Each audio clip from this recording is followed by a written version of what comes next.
سورۃ الفتح میں واقعہ یہ بیان ہو رہا ہے کہ نبی پاک صلی اللہ علیہ وسلم نے مقام حدیبیہ پر صحابہ کرام سے بیعت علی الجہاد لی کہ نبی علیہ الصلوۃ والسلام کے پاس خبر پہنچی کہ حضرت عثمان رضی اللہ تعالیٰ عنہ آپ کو مکہ والوں نے شہید کر دیا۔ تو نبی علیہ الصلوۃ والسلام نے سارے صحابہ کرام کو جمع فرمایا اور فرمایا کہ میرے ہاتھ پر آ کر بیعت کرو اور پکا وعدہ کرو کہ ہم جب تک حضرت عثمان رضی اللہ تعالیٰ عنہ کے خون کا بدلہ نہیں لیں گے اس وقت تک ہم یہاں سے واپس نہیں جائیں گے۔ تو صحابہ کرام نے بیعت کی، اس کا تذکرہ آگے بھی آ رہا ہے ایک رکوع کے بعد۔ یہاں پر اللہ رب العزت فرماتے ہیں ان الذین یبایعونک، بے شک جن لوگوں نے اے میرے پیغمبر آپ کے ہاتھ پر بیعت کی، انما یبایعون اللہ، بے شک انہوں نے بیعت کی اللہ رب العزت کے ہاتھ پر۔ قرآن مجید میں آتا ہے نا من یطع الرسول فقد اطاع اللہ، جس نے رسول کی اطاعت کی اس نے اللہ کی اطاعت کی۔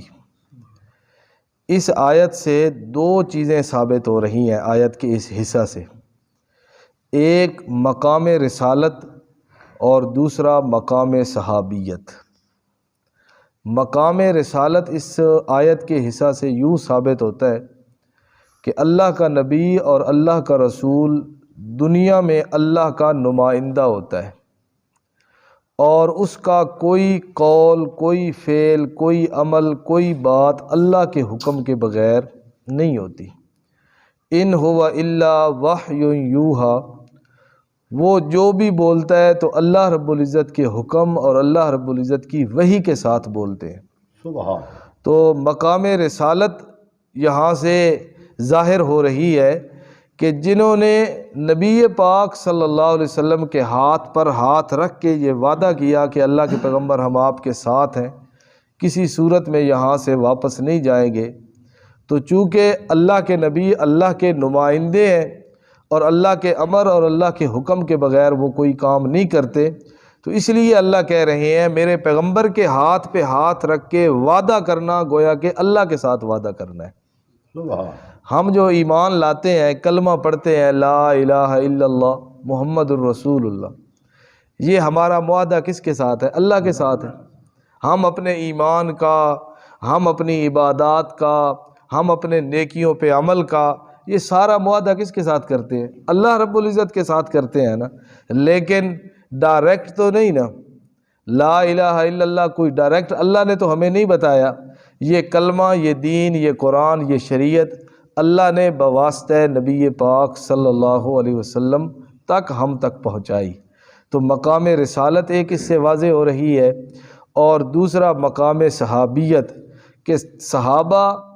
وہ معزز ہستیاں اور وہ منتخب جماعت ہے اللہ رب العزت کی کہ جن کو پیغمبر علیہ الصلوۃ والسلام کی صحبت بھی نصیب ہوئی، آپ کے پاس بیٹھ کر دین سیکھنا بھی نصیب ہوا، اور سب سے بڑھ کر ہمارا ایمان غیبی ہے اور صحابہ نے پیغمبر کے ہاتھ پہ ہاتھ رکھ کے اس دولت ایمان کو حاصل کیا ہے۔ تو صحابہ کرام کی شان اور مقام بھی اس آیت سے سمجھ آ رہی ہے کہ اتنی شان اور اتنا مقام ہے کہ اللہ رب العزت نے ان کو پیغمبر علیہ الصلوۃ والسلام کے ہاتھ پر ہاتھ رکھنے کی سعادت نصیب فرمائی ہے، اور یہ ان کی خوش بختی اور خوش نصیبی ہے۔ اللہ رب العزت نے پیغمبر علیہ الصلوۃ والسلام کی رفاقت کی وجہ سے ان کو بھی اعلیٰ کر دی ہے۔ اللہ فرماتے ہیں ید اللہ فوق ایدیہم، اللہ کا ہاتھ ہے ان کے ہاتھوں کے اوپر، اللہ کا ہاتھ ہے ان کے ہاتھوں کے اوپر۔ پہلے حدیث سنیں پھر اس آیت کا مطلب سمجھ آ جائے گا۔ نبی علیہ الصلوۃ والسلام اپنا دایاں ہاتھ، صحابہ کرام آ کے آپ کے دائیں ہاتھ پہ ہاتھ رکھ کے کہتے تھے بایعنا علی ان نفر، اللہ کے پیغمبر میں اس بات پر بیعت کرتا ہوں کہ میں یہاں سے بھاگ کے نہیں جاؤں گا۔ سارے آتے گئے، نبی علیہ السلام کے ہاتھ پہ ہاتھ رکھ کے یہ وعدہ کرتے گئے۔ جب سارے صحابہ بیعت کر چکے نا، تو نبی علیہ الصلوۃ والسلام کے دل میں خیال آیا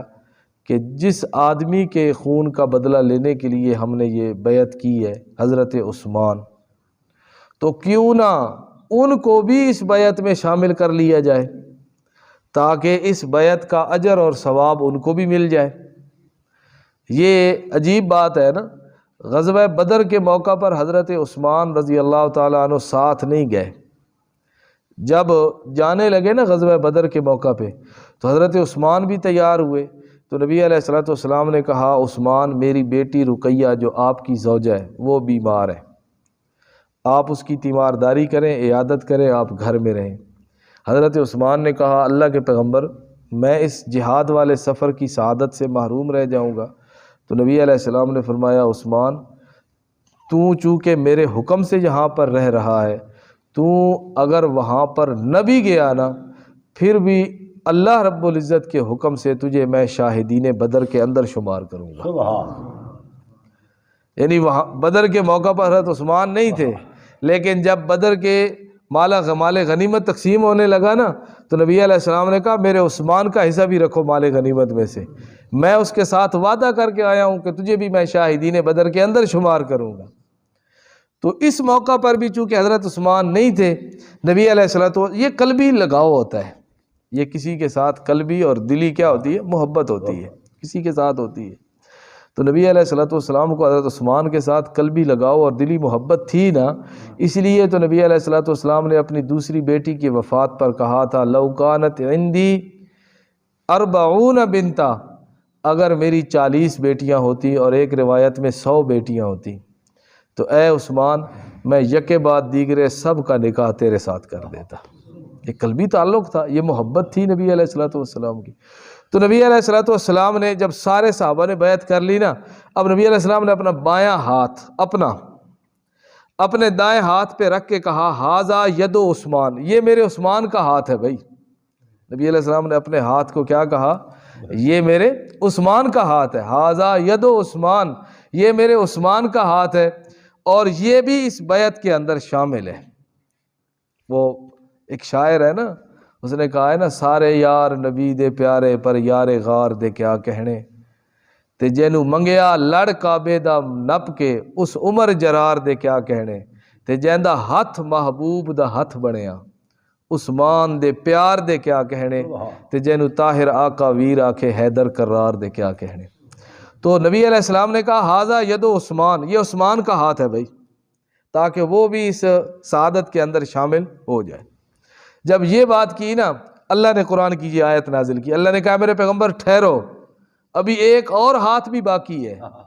اللہ نے کہا، ید اللہ فوق ایدیہم، ان سارے ہاتھوں کے اوپر اللہ کا ہاتھ بھی ہے، ان سارے ہاتھوں کے اوپر اللہ کا ہاتھ بھی ہے۔ ایک تو اس کا یہ ہے، اور دوسرا اس جملے کا مطلب، ید اللہ فوق ایدیہم، اللہ کا ہاتھ ہے ان سارے ہاتھوں کے اوپر۔ یہ کیا، جس طرح کہ بندہ کہتا نہیں ہے کہ میرے اوپر بھئی فلاں کا ہاتھ ہے، میری پشت پہ میرے باپ کا ہاتھ ہے، میرے پیچھے میرے قبیلے کا ہاتھ ہے، اسی طرح اللہ کہتے ہیں ید اللہ فوق ایدیہم، میرے پیغمبر اور میرے پیغمبر کے صحابہ کے پیچھے مدد اور نصرت والا ہاتھ اللہ رب العزت کا ہے۔ تو جس کے ساتھ مدد اور نصرت کا ہاتھ اللہ کا ہو، ان کو بھلا کوئی دنیا میں شکست دے سکتا ہے، کوئی مغلوب کر سکتا ہے، کوئی ان کو نامراد کر سکتا ہے؟ کبھی نہیں۔ اسی لیے اللہ نے کہا نا، هو الذی ارسل رسولہ بالہدی ودین الحق لیظہرہ علی الدین کلہ، اے میرے پیغمبر، میں دین اور ہدایت دے کے تجھے بھیج رہا ہوں، اب تم مغلوب کبھی نہیں ہوگے، لیظہرہ علی الدین کلہ، سارے دین مغلوب ہو جائیں گے اور آپ سب پر غالب آ جاؤ گے۔ فمن نکث فانما ینکث علی نفسہ، جس نے اس کے بعد توڑا اس وعدے کو، تو اس کے توڑنے کا وبال اس کے اپنے اوپر ہوگا، اور یقیناً کسی نے بھی یہ وعدہ توڑا نہیں ہے۔ ومن اوفا، اور جس نے پورا کیا، بما عاہد اللہ، بما عاہد علیہ اللہ، جو اللہ رب العزت کے ساتھ معاہدہ کیا، جس نے اس وعدے کو پورا کیا، فسیؤتیہ اجرا عظیما، اللہ اس کو بہت بڑا اجر دے گا۔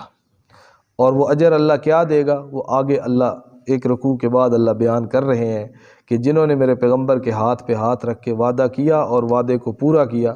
میں نے ان کو اجر دیا کیا، لقد رضی اللہ، اللہ فرماتے ہیں مجھے قسم ہے اپنی ذات کی، میں ان سب سے راضی ہو گیا، میں ان سب سے کیا ہو گیا، راضی ہو گیا۔ اب ایک دو باتیں اور، یہ بیعت ہے نا، بیعت، یہ بیعت کی مختلف قسمیں ہیں، تقریباً 6 قسمیں بیعت کی شریعت کے اندر نظر آتی ہیں۔ ایک بیعت کی قسم ہے بیعت علی الاسلام، بیعت علی، ایک بندہ غیر مسلم ہے، کافر ہے، وہ مسلمان ہونا چاہتا ہے، تو آ کر کسی مسلمان آدمی کے ہاتھ پر ہاتھ رکھ کے یا اس کے سامنے لوگوں کو گواہ بنا کے جو کلمہ پڑھتا ہے نا، اپنا دین اسلام میں داخل ہونے کے لیے، اس کو کیا کہا جاتا ہے، بیعت اسلام۔ صحابہ کرام نبی علیہ السلام کے پاس اسلام لانے کے ارادے سے آتے تھے، آ کر کہتے تھے ابسط یدک یا رسول اللہ، اللہ کے پیغمبر ذرا اپنا ہاتھ آگے کیجئے، ہم آپ کے ہاتھ پہ ہاتھ رکھ کے کلمہ پڑھ کے مسلمان ہونا چاہتے ہیں۔ یہ ہے بیعت اسلام۔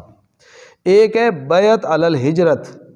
نبی علیہ السلام کو جب حکم ہوا نا ہجرت کا، اس وقت بھی نبی علیہ السلام نے صحابہ سے بیعت لی، پھر صحابہ نے آ کے بیعت کی، اللہ کے پیغمبر ہم آپ کے ہاتھ پہ ہاتھ رکھ کے یہ وعدہ کرتے ہیں کہ ہم اس مکہ کو چھوڑ کے جہاں پر اللہ کا حکم ہوگا وہاں پر ہجرت کر کے چلے جائیں گے۔ ایک ہے بیعت علی الجہاد، جس طرح یہاں پر ہوئی بیعت رضوان ہوئی، یا باقی غزوات کے موقع پر نبی علیہ السلام نے بیعت لی، یہ ہو گئی بیعت علی الجہاد۔ ایک ہوتی ہے بیعت علی ترک المعاصی، اے اللہ کے پیغمبر میں آپ کے ساتھ وعدہ کرتا ہوں کہ گناہ نہیں کروں گا، اللہ کی نافرمانی نہیں کروں گا۔ حضرت جریر ابن عبداللہ بجلی نبی علیہ السلام کے پاس آئے، نبی علیہ السلام نے کہا جریر میرے ہاتھ پہ بیعت کرو علی ترک المعاصی، اللہ کی نافرمانی نہیں کرو گے،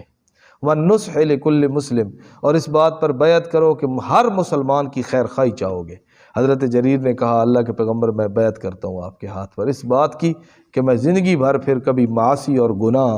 نہیں کروں گا۔ یہ ہے بیعت علی ترک المعاصی۔ ایک قسم ہے بیعت علی الامساک بالسنہ، نبی علیہ السلام کے پاس کچھ صحابہ آتے تھے، آ کر کہتے تھے اللہ کے پیغمبر ہمیں تعلیم دیں، ہمیں فیصلہ کن بات بتلائیں، ہم وہ کام کریں اور اللہ ہم سے راضی ہو جائے اور ہمیں جنت مل جائے۔ نبی علیہ السلام ان کو بتاتے تھے کلمہ ہے، نماز ہے، روزہ ہے، حج ہے، زکوٰۃ ہے، یہ کام ہے، یہ کام ہے، یہ کام کر، ساری سن کے وہ کہتے تھے اللہ کے پیغمبر ہم آپ کے ساتھ وعدہ کر کے جا رہے ہیں، ساری زندگی اس کو تھام کر رکھیں گے اور اس کے اندر کوئی کمی زیادتی نہیں کریں گے۔ یہ ہے بیعت علی امساک بالسنہ کہ اے اللہ کے پیغمبر ہم آپ کے طریقے کو پکا اور لازم پکڑ کر رہیں گے، اس کے علاوہ ہم آپ کے طریقے کو چھوڑیں گے نہیں، یہ بھی بیعت ہوتی تھی۔ اسی طرح ایک قسم ہے بیعت کی بیعت علی السلوک، بیعت علی السلوک، یہ جو اللہ کے نیک بندے، اللہ کے ولی جن کی خانقاہیں، اللہ والے جن کو کہا جاتا ہے، جن کو کیا کہا جاتا ہے، اللہ والے نیک لوگ، ان کے پاس لوگ جاتے ہیں، بیعت ہوتے ہیں، جی میں فلاں پیر صاحب کا بیعت ہوں، میں فلاں کا بیعت ہوں، میں فلاں کا بیعت ہوں، اس کو کہتے ہیں بیعت علی السلوک۔ یعنی یہ اس بیعت کا مقصد کیا ہوتا ہے کہ چونکہ جس کی میں نے بیعت کی ہے وہ عالم ہے، وہ نیک آدمی ہے، وہ میری دین اور دنیا دونوں معاملات میں میری صحیح رہنمائی کرے گا، اور میں اس کی رہنمائی اور اس کے بتانے کے مطابق اپنی زندگی چلاؤں گا، اور میں اس کی رہنمائی میں اپنے عبادات، اپنے معاملات، ان چیزوں کو سر انجام دوں گا شریعت کے مطابق، تو اس کو کہا جاتا ہے بیعت علی السلوک، یعنی نیکی کے راستے پر چلنے کی بیعت۔ اور یہ بھی مفسرین کرام نے لکھا، حضرت شاہ ولی اللہ محدث دہلوی رحمۃ اللہ علیہ نے اپنی کتاب میں لکھا کہ جس آدمی کی بندہ بیعت کرتا ہے نا، اس کے اندر کم از کم 5 شرطیں ہونی چاہیے۔ جس کو تم اپنا پیر بنا رہے ہو، جس کے ہاتھ پہ تم بیعت کر رہے ہو، اس کے اندر کتنی شرطیں ہونی چاہیے؟ 5۔ سب سے پہلی شرط عالم بالکتاب والسنہ، وہ اللہ کی کتاب اور پیغمبر کی سنت کا عالم ہو، اس کو پتہ ہو اللہ کے کتاب کیا ہے اور پاک پیغمبر صلی اللہ علیہ وسلم کی سنت۔ جاہل پیر نہیں بنانے، سمجھ آ گئی بات؟ جاہل پیر جن کو نہ اپنے کپڑوں کا پتہ ہے، نہ اپنے لباس کا پتہ ہے، نہ ان کو کوئی شریعت کا پتہ ہے، نہ ان کو کوئی نماز روزے کا پتہ ہے، جنہوں نے کتے اور گھوڑے رکھے ہوئے ہیں نا، اور جو کیا نام ہے اس کا شریعت سے کوسوں دور، جن کو نماز کے بنیادی مسائل کا بھی نہیں پتہ، اس پیر کے ہاتھ پہ بیعت نہیں کرنی، اس کو اپنا مقتدا اور پیشوا، آج کل تو یہی حساب ہے، گدی نشین درباروں پہ، خانقاہوں پہ،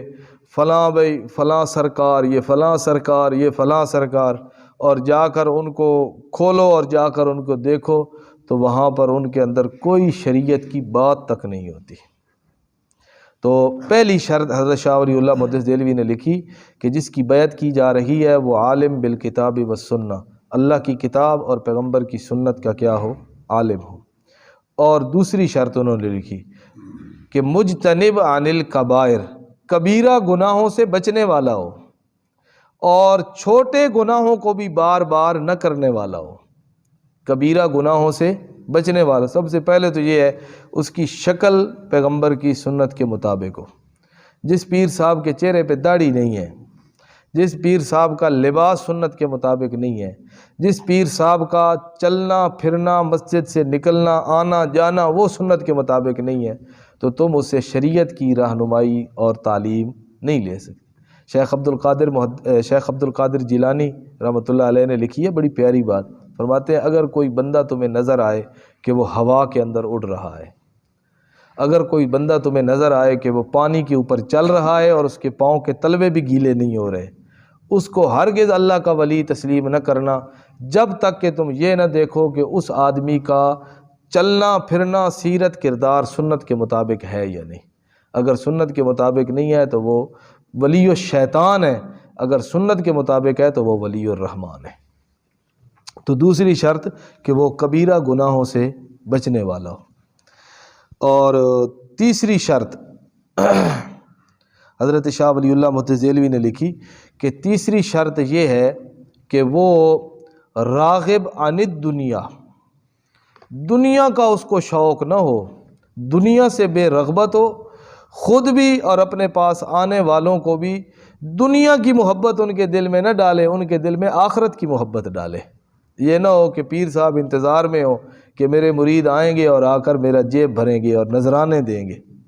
آ کر کیا دیں گے؟ کچھ تو ہے نا جو مانگتے ہیں بھائی اتنا ہدیہ اتنا، اور کچھ اپنا صوفی پن ظاہر کرنے کے لیے کہتے ہیں بھائی ہم تو کچھ نہیں مانگتے، بس جو دے جاؤ ہم لے لیں گے، زیادہ دو تھوڑا دو جتنا بھی دو ہم جو ہے نا لے لیں گے۔ یعنی پیر اور جس کی بیعت کی جا رہی ہے وہ ہو راغب عن الدنیا، جس کے دل میں دنیا کی رغبت نہ ہو بلکہ اس کے دل میں آخرت کی رغبت ہو۔ اور چوتھی شرط حضرت شاہ ولی اللہ محدث دہلوی نے لکھی کہ عامل علی الامر بالسنہ علی الامر بالمعروف والنہی عن المنکر، لوگوں کو نیکی کا حکم کرنے والا ہو اور برائی سے روکنے والا ہو۔ صرف یہ نہیں کہ مریدوں کا اجتماع کثرت ہو جی میرے پاس آنے والے لوگوں کی، اب ان کو نیکی کی بات نہیں کرنی، اب ان کو برائی سے نہیں روکنا، بس آؤ جی لا الہ الا اللہ کے ذکر کی مجلس ہے، او مسجد اور خانقاہ بھر گئی، سینکڑوں کی تعداد میں ہزاروں کی تعداد میں بندے آ گئے، لا الہ الا اللہ کا ورد کرایا چلو بھی چلے گئے۔ یہ کیا ہوئی؟ جب تک ان کو آپ نیکی کا حکم اور برائی سے نہیں بتاتے کہ یہ کام نیکی ہے، یہ کام برائی ہے، یہ سنت ہے، یہ بدعت ہے، یہ اللہ کا حکم ہے، یہ اللہ کی ناراضگی ہے، یہ خیر ہے، یہ شر ہے، یعنی ساری چیزوں کی رہنمائی کرنے والا ہو۔ اور آخری شرط حضرت شاہ ولی اللہ محدث دہلوی نے لکھی کہ جس کی بیعت ہونی ہے نا اس کے اندر آخری شرط یہ ہے، پانچویں شرط یہ ہونی چاہیے کہ وہ خود رو نہ ہو۔ خود رو، خود رو سمجھتے ہیں؟ خود رو کہتے ہیں یہ جب بندہ فصل کاٹ لیتا ہے نا، کاٹ زمین خالی ہو تو کچھ جڑی بوٹیاں خود بخود اگاتی ہیں زمین میں، ان کو کسی نے بویا نہیں ہوتا، ان کو بیج کسی نے ہاتھوں سے وہاں پر ڈالا نہیں ہوتا، وہ خود رو ہوتی ہیں۔ تو خود رو وہ کسی کھاتے کی نہیں ہوتی، جا کر مالک ان کو دوبارہ تلف کر دیتا ہے۔ وہ پیر خود رو نہ ہو کہ بنا بنایا، کچھ لوگ کہتے ہیں جماندرو پیر ہے، جماندرو پیر ہے، اللہ دا ولی ہے، تو کچھ کہتے ہیں یہ فلاں کی اولاد ہے تو اس لیے ابھی حضرت صاحب کا بیٹا ہے، حضرت صاحب کا پوتا ہے، حضرت صاحب کی سلسلے میں سے ہے تو یہ تو پہنچی ہوئی سرکار ہے۔ حضرت شاہ ولی اللہ فرماتے ہیں نہ خود رو نہ ہو، خود اگا ہوا نہ ہو، بلکہ اس نے اسی طرح عالم بالکتاب و سنہ کی صحبت اور رفاقت میں بیٹھ کر اس نے یہ علم اور یہ طریقہ سیکھا ہو، پھر اس کے بعد وہ لوگوں کی اصلاح کرے۔ تو یہ نبی پاک صلی اللہ علیہ وسلم نے جو بیعت فرمائی تو اسی بیعت کے حوالے سے یہ چند باتیں ہیں۔ نبی علیہ السلام کے پاس عورتیں بھی آتی تھیں بیعت کرنے کے لیے، لیکن نبی علیہ السلام نے کبھی کسی عورت کا ہاتھ اپنے ہاتھ کے اوپر نہیں رکھا، نہ۔ عورت کو بیعت کرنے کا طریقہ یہ ہوتا تھا، نبی علیہ السلام اپنی چادر عورتوں کی طرف بھیج دیتے اور فرماتے جو اس چادر کو پکڑتا جائے گا اس کی بیعت، اس عورت کی بیعت ہوتی جائے گی۔ یا نبی علیہ السلام پانی کا ایک پیالہ منگواتے اور اس میں اپنی انگلیاں ڈالتے، پھر وہ پیالہ بھیج دیتے عورتوں کی طرف کہ جو عورت اس کے اندر اپنا ہاتھ ڈالتی جائے گی، انگلیاں ڈالتی جائے گی، اس کی بھی بیعت ہوتی جائے گی۔ ایک عورت نے پردے کے پیچھے کھڑے ہو کے کہا اللہ کے پیغمبر میں تو ایسی بیعت نہیں کرتی، میں تو آپ کے ہاتھ پہ ہاتھ رکھ کے بیعت کروں گی۔ نبی علیہ السلام نے فرمایا نہ، یہ نہیں ہو سکتا، بلکہ حضرت عائشہ فرماتی ہیں واللہ ما مست ید رسول اللہ صلی اللہ علیہ وسلم ید امرات، اللہ کی قسم نبی علیہ السلام کا ہاتھ کبھی کسی عورت کو ہاتھ کو لگا ہی نہیں ہے۔ سبحان۔ تو جس پیر کے دائیں بائیں عورتوں کا جھمگھٹا ہے، جو اس پیر صاحب کو بیٹھ کے دبا رہی ہیں اور جو خلوت میں اس کے ساتھ بیٹھی ہیں اور پیر صاحب کے سامنے بیٹھ کے ارشادات سن رہی ہیں، تو وہ تو ہے ہی مجرم، لیکن اس سے پہلے وہ جو پیر بن کے لوگوں کے ایمان پر ڈاکہ ڈال رہا ہے، سب سے پہلے وہ مجرم ہے۔ اللہ پاک عمل کی توفیق۔